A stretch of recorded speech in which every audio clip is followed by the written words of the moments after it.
à Gilboa et dans la Décapole. Pendant les mois de septembre et d'octobre, ils se retirèrent dans un camp isolé sur les pentes du mont Gilboa.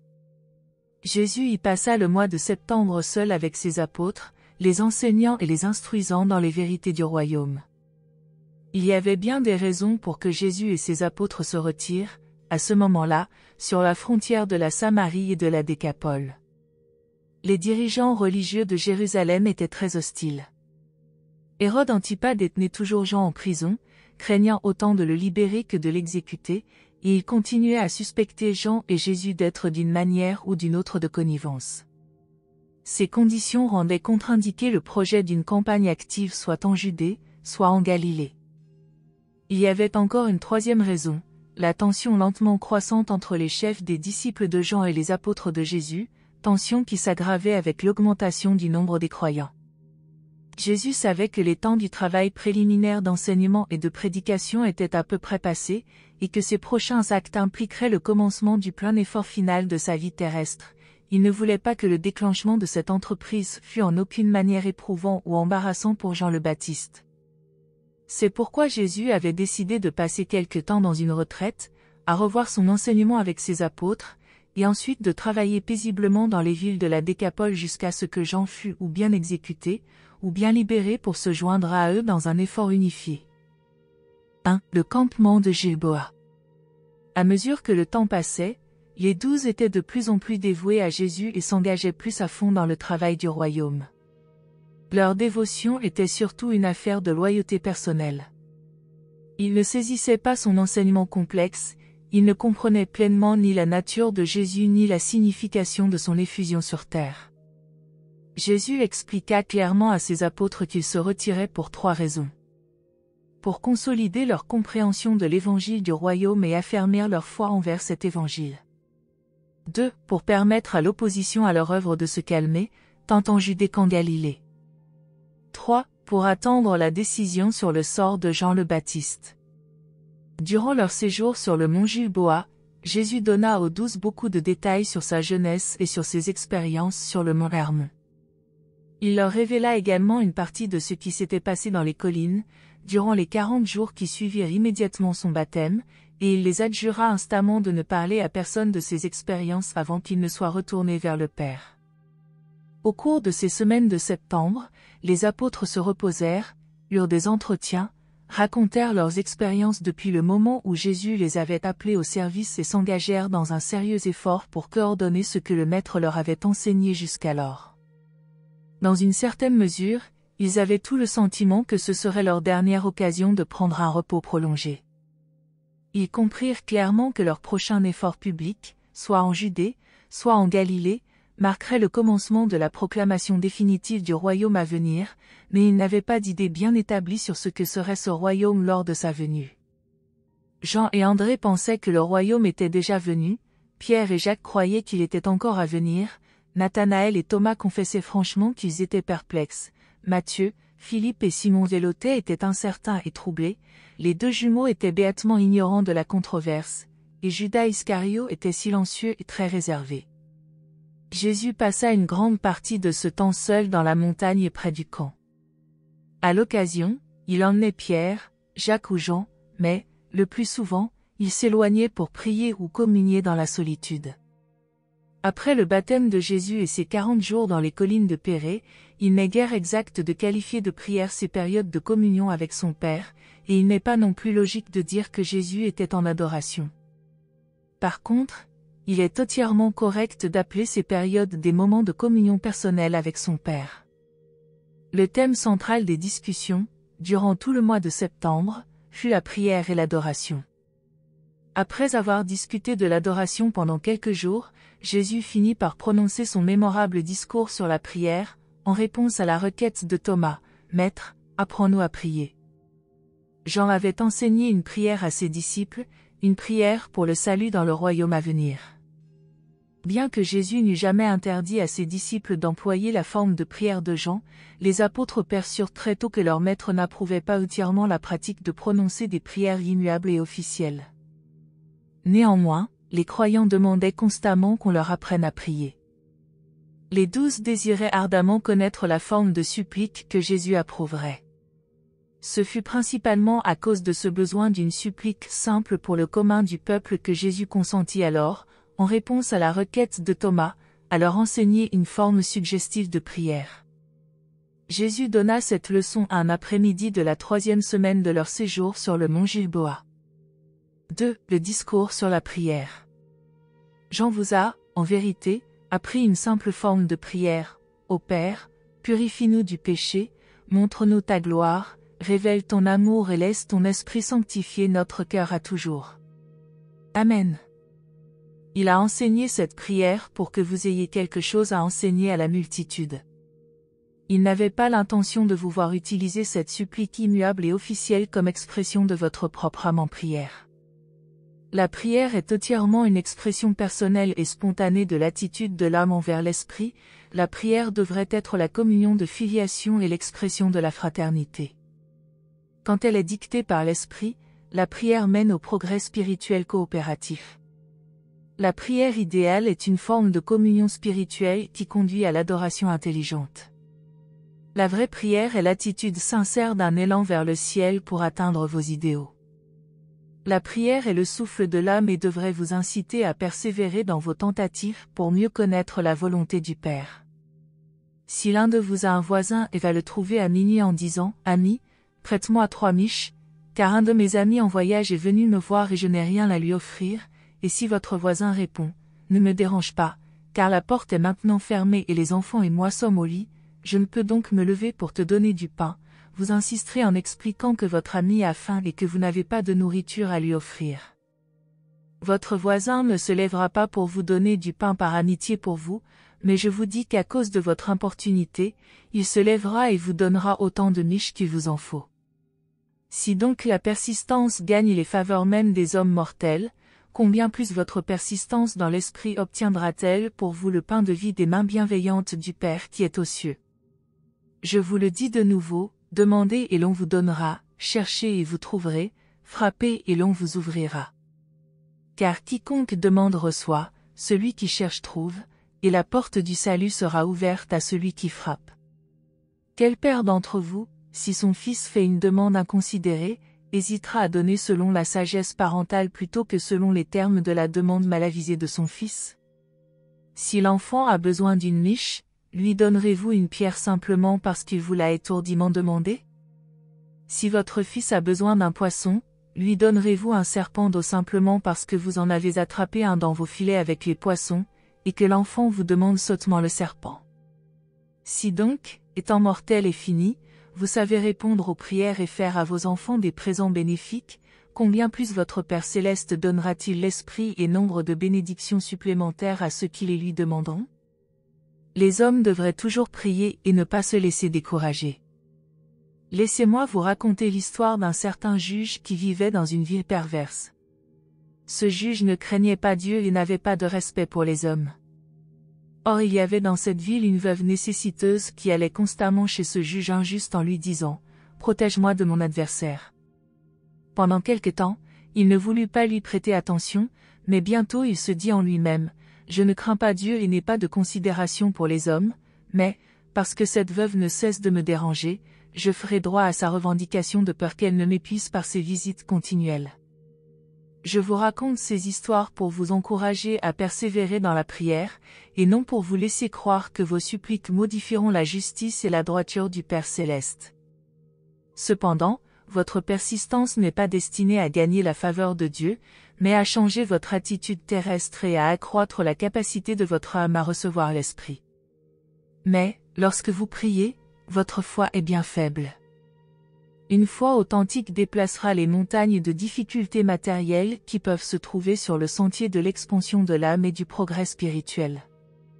3. La prière du croyant.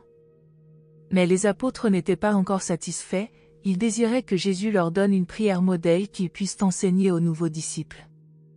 Après avoir écouté ce discours sur la prière, Jacques Zébédée dit « Très bien, Maître, mais c'est moins pour nous que nous désirons une forme de prière que pour les nouveaux croyants qui nous demandent si souvent, apprenez-nous à adresser des prières acceptables au Père qui est aux cieux. » Lorsque Jacques eut fini de parler, Jésus dit, « Si donc vous désirez encore une telle prière, je vous offrirai celle que j'ai apprise à mes frères et sœurs à Nazareth.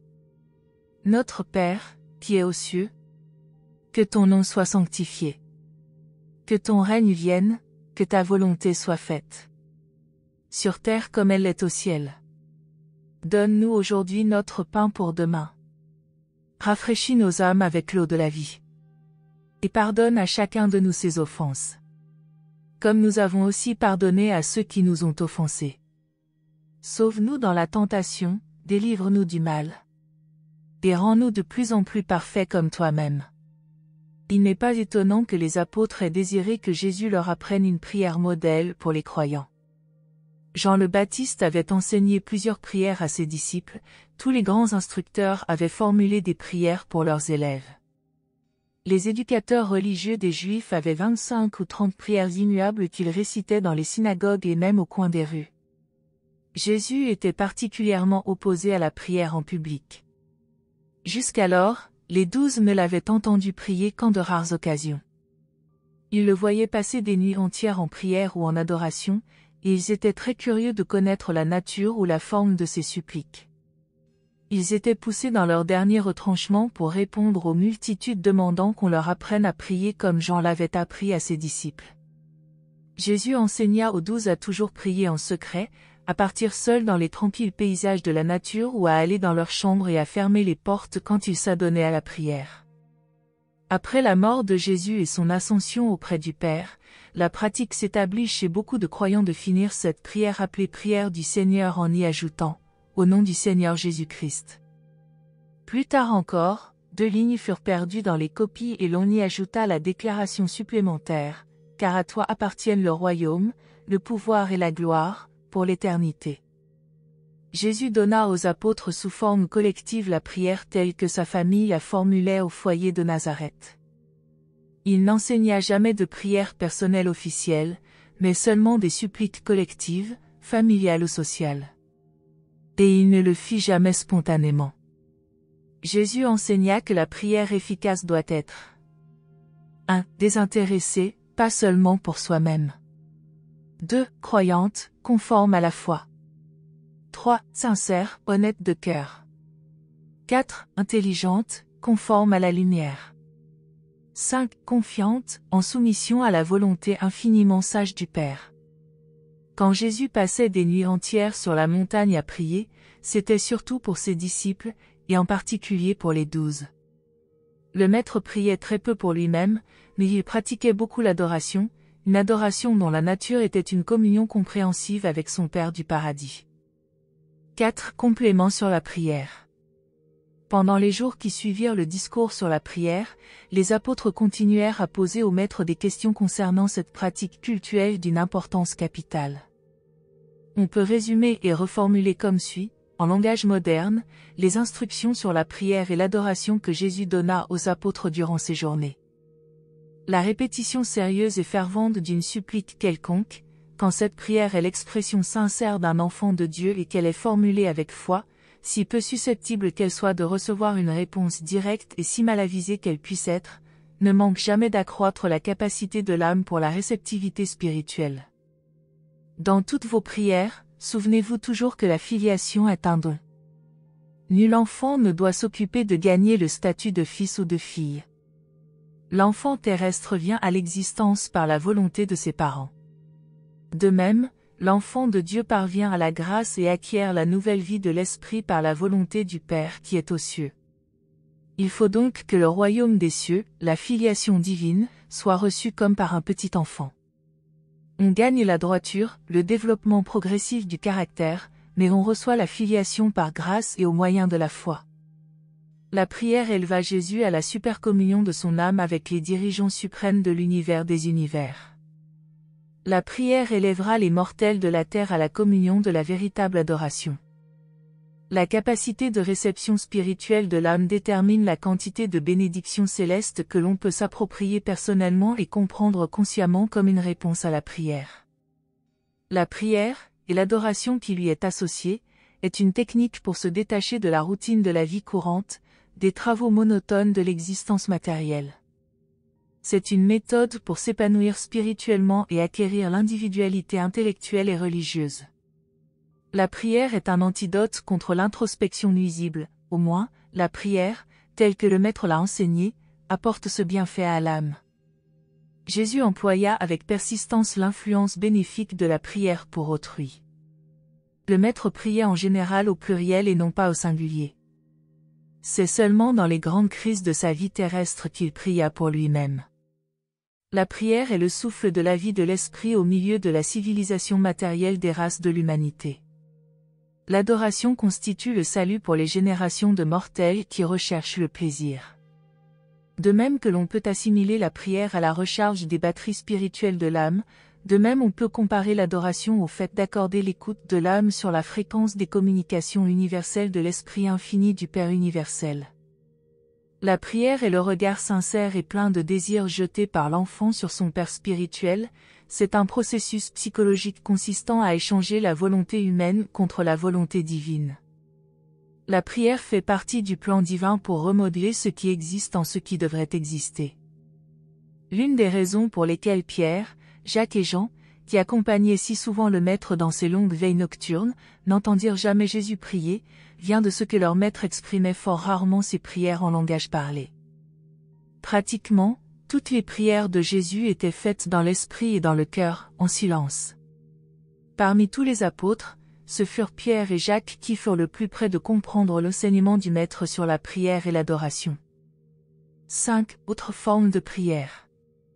Durant le reste de son séjour sur terre, Jésus attira de temps en temps l'attention des apôtres sur plusieurs autres formes de prière, mais il ne le fit que pour illustrer d'autres questions et enjoignit aux 12 de ne pas enseigner aux foules ces prières en paraboles.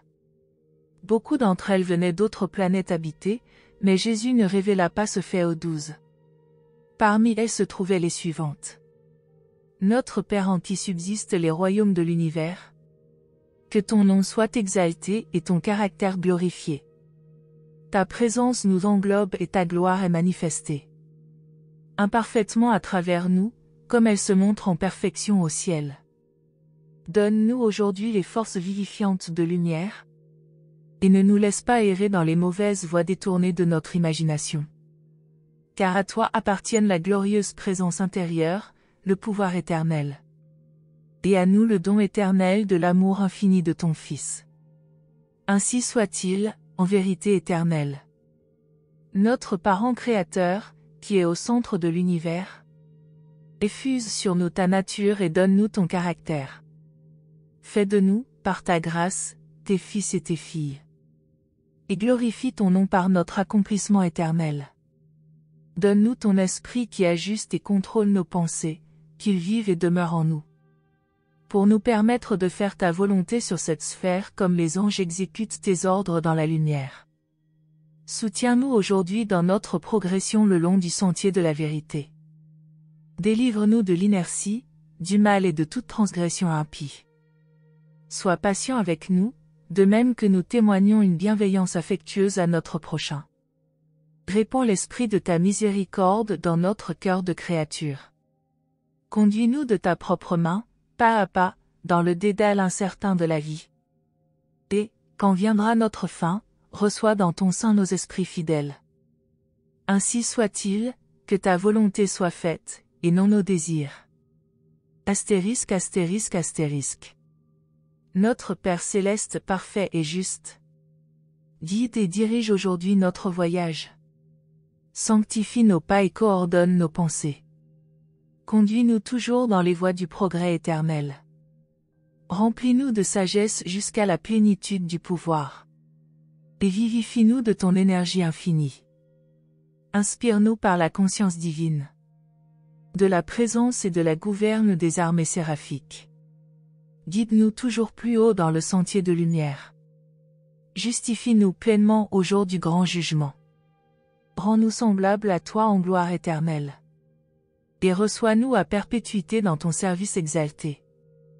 Notre Père, qui est dans le mystère, révèle-nous ton saint caractère.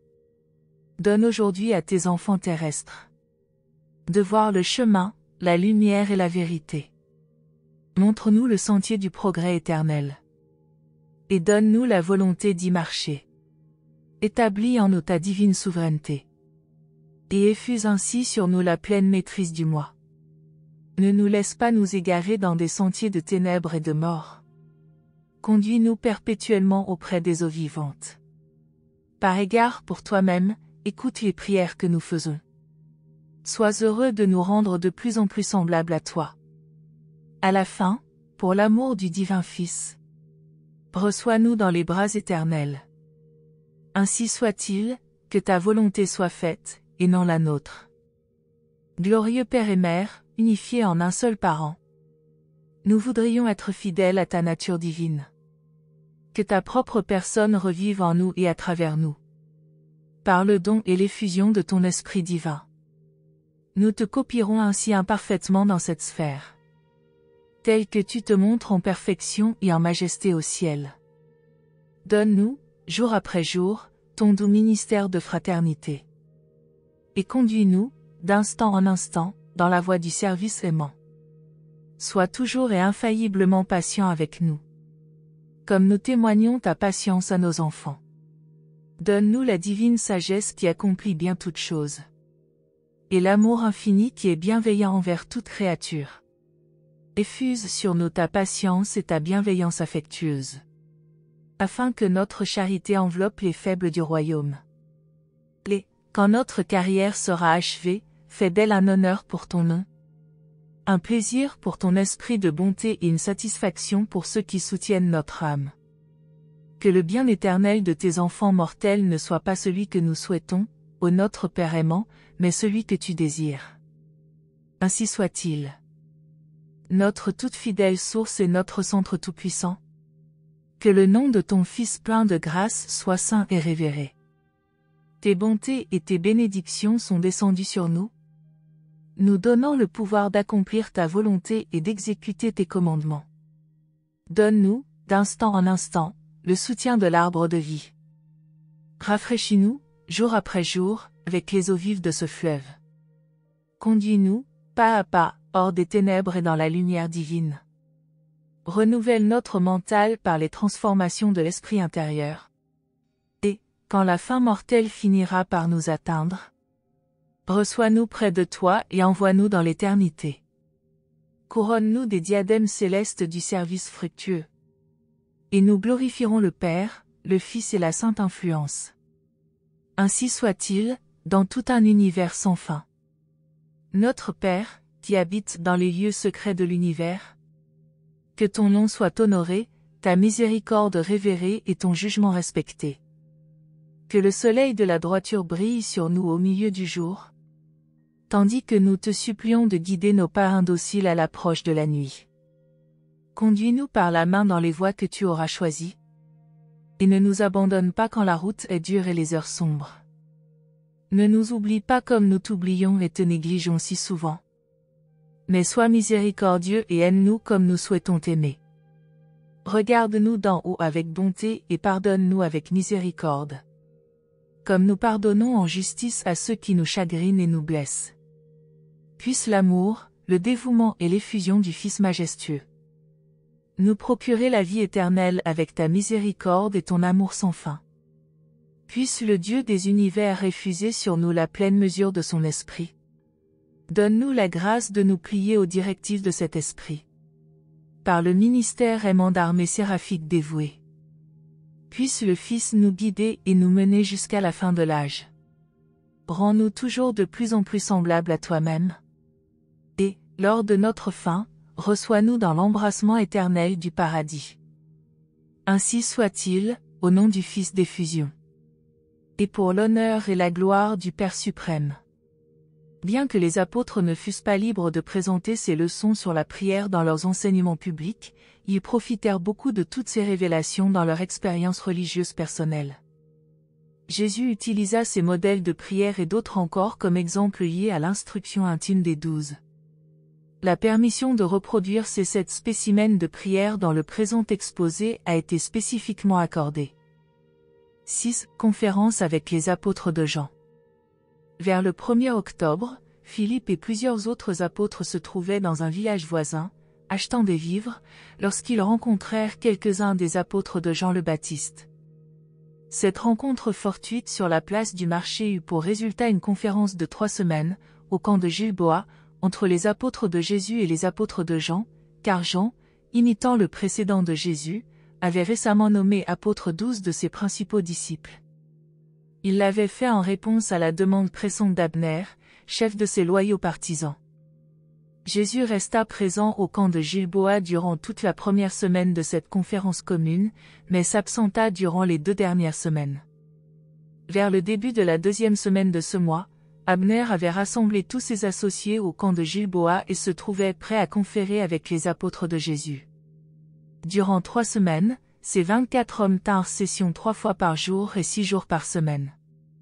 La première semaine, Jésus se mêla à eux entre leurs sessions du matin, de l'après-midi et du soir.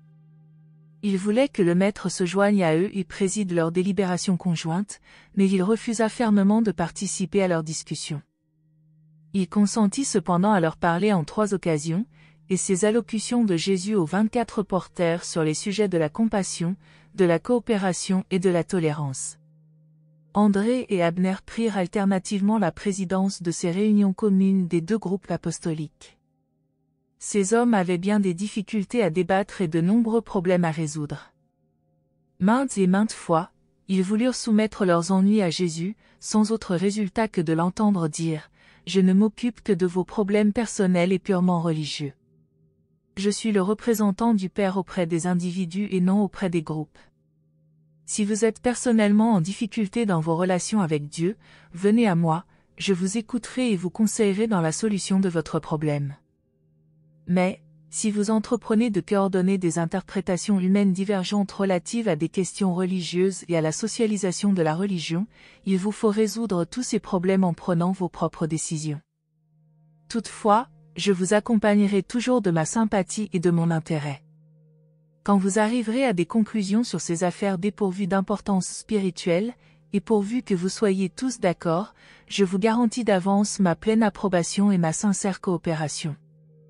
Maintenant, pour ne pas vous gêner dans vos délibérations, je vous quitte pour 15 jours. Ne vous inquiétez pas de moi, je reviendrai à vous. Je m'occuperai des affaires de mon Père, car nous avons d'autres royaumes en dehors de celui-ci. Après avoir ainsi parlé, Jésus descendit de la pente de la montagne, et ils ne le virent plus pendant 2 semaines entières. Ils ne surent jamais où il était allé ni ce qu'il avait fait durant ces jours-là. Il fallut quelque temps aux 24 pour s'atteler sérieusement à l'étude de leurs problèmes, tant ils étaient déconcertés par l'absence du Maître. Toutefois, au bout d'1 semaine, ils se retrouvèrent au cœur de leur discussion, sans pouvoir faire appel à l'aide de Jésus. La première question sur laquelle le groupe se mit d'accord fut l'adoption de la prière que Jésus leur avait si récemment apprise. Ils votèrent à l'unanimité d'accepter cette prière comme celle qui devait être enseignée aux croyants par les 2 groupes d'apôtres.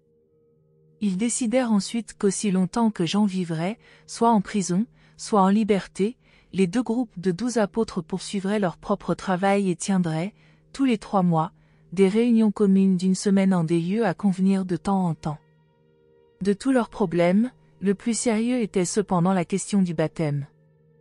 Leur difficulté était d'autant plus grave que Jésus avait refusé de faire une déclaration quelconque sur le sujet.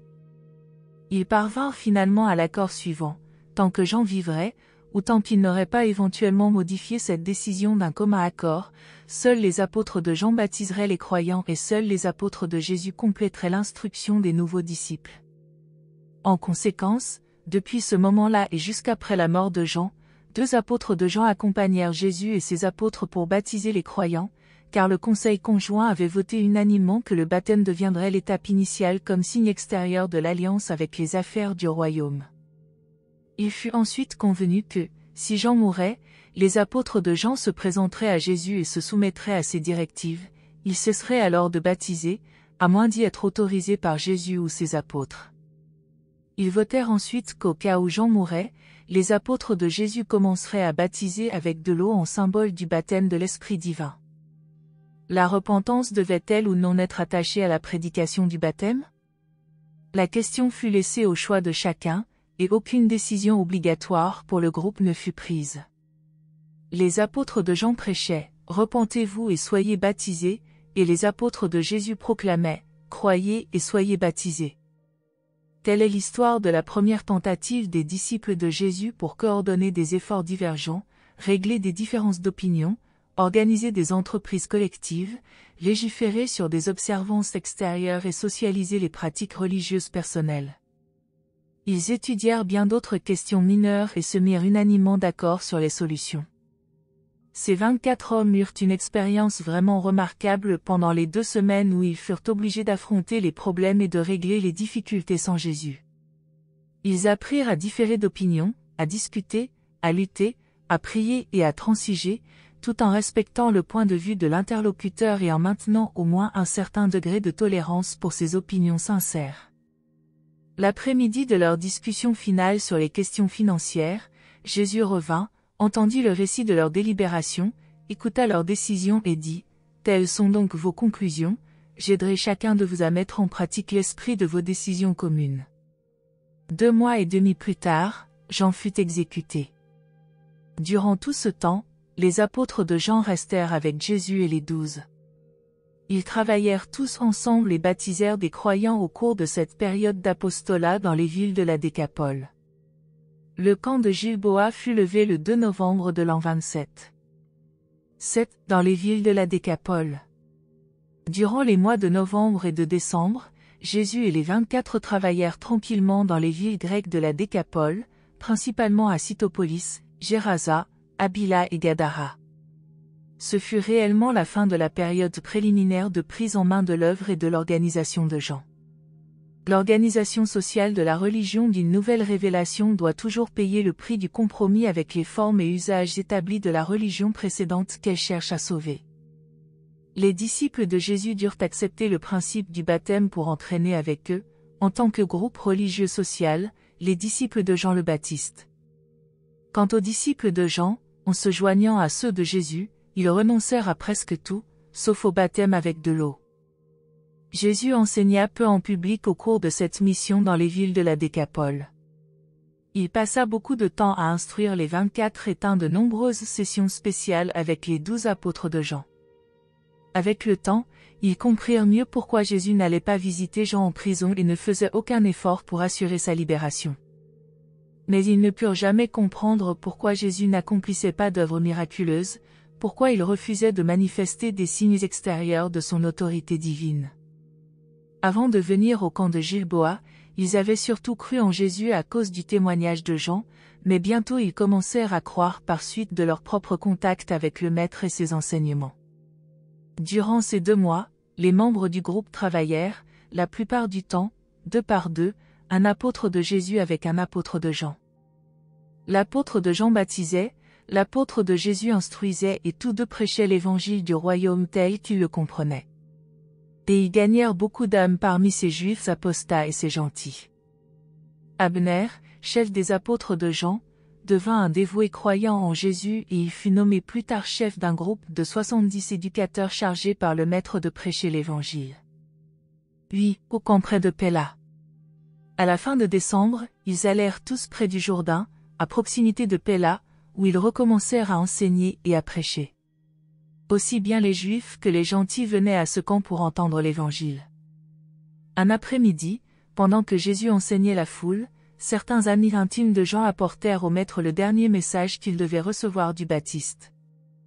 Jean était maintenant en prison depuis 1 an et demi, durant presque tout ce temps-là, Jésus avait travaillé très discrètement, il n'était donc pas étonnant que Jean fût amené à s'inquiéter du royaume. Les amis de Jean interrompirent la leçon de Jésus en lui disant, « Jean le Baptiste nous a envoyé te demander si tu es vraiment le libérateur ou si nous devons en chercher un autre. » Jésus s'arrêta pour dire aux amis de Jean, « Retournez dire à Jean qu'il n'est pas oublié.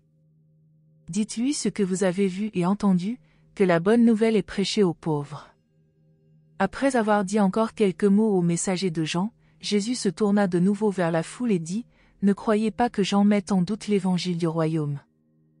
Il s'empierre seulement pour rassurer ses disciples qui sont aussi mes disciples. Jean n'est pas faible.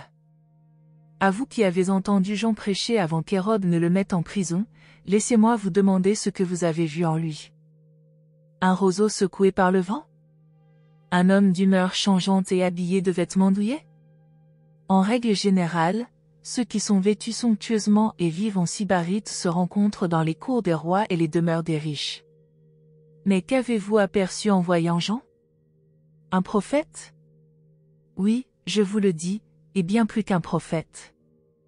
Il a été écrit de Jean, « Voici, j'envoie mon messager devant ta face, il préparera le chemin devant toi. » En vérité, je vous le dis, parmi ceux qui sont nés de femmes, il ne s'en est pas élevé de plus grand que Jean le Baptiste, pourtant, même le plus petit dans le royaume des cieux est plus grand que lui, parce qu'il est né d'esprit et sait qu'il est devenu un fils de Dieu.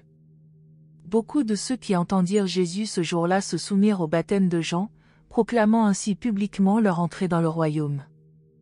Et, depuis lors, les apôtres de Jean restèrent étroitement liés à Jésus. Cette circonstance marqua l'union réelle des disciples de Jean et de ceux de Jésus. Après que les messagers se furent entretenus avec Abner, ils partirent pour Macharé raconter tout cela à Jean, qui fut très réconforté et fortifié dans sa foi par les paroles de Jésus et le message d'Abner. Ce même après-midi, Jésus continua à enseigner, disant, « À quoi comparerai-je cette génération? Beaucoup d'entre vous ne recevront ni le message de Jean ni mon enseignement. Vous ressemblez à des enfants jouant sur la place du marché, qui appellent leurs camarades et disent, « Nous avons joué de la flûte pour vous et vous n'avez pas dansé, nous avons gémi et vous ne vous êtes pas affligés. » Il en est de même pour certains d'entre vous. Jean est venu ne mangeant pas et ne buvant pas, et ils ont dit qu'il était possédé par un démon.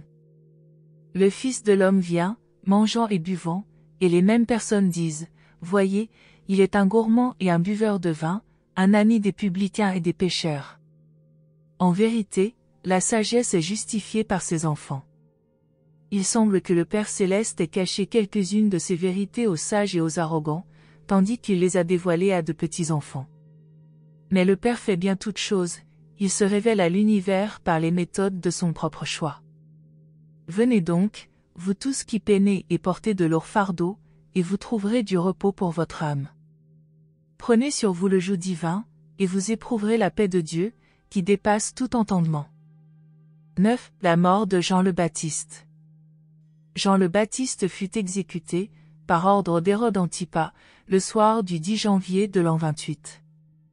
Le lendemain, quelques disciples de Jean, qui étaient allés à Macharé, entendirent parler de son exécution. Ils allèrent trouver Hérode et réclamèrent le corps, qu'ils placèrent dans une sépulture. Plus tard, ils l'inhumèrent à Sébaste, le village où habitait Abner.